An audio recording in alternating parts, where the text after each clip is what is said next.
முருகா எனும் திருவருள் பெருவிழா.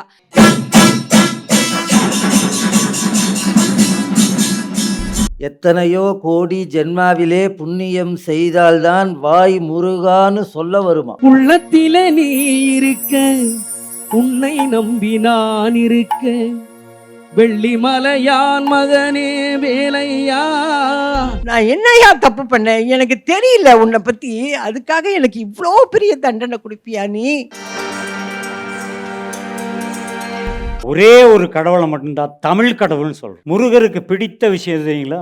மூ என்றால் முண்டாசு கட்டுவது, தலைக்கு முண்டாசு. இந்த 3 அமைப்பு தான் முருகனுக்கு உகந்த அமைப்பு.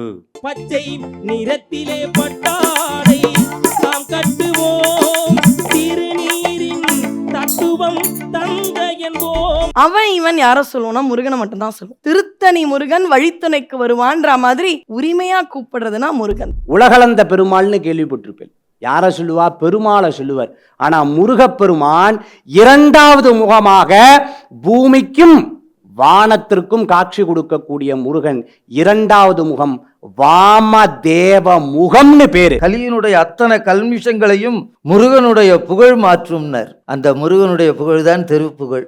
அவனிதனிலே பிறந்து மதலையனவே தவழ்ந்து அழகு பெறவே நடந்து இளையோனா வள்ளலே நீ நினைத்தால் போதுமே, என்றும் வாழ்வில் இன்பம் சேர்ந்து கொள்ள தேடுமே.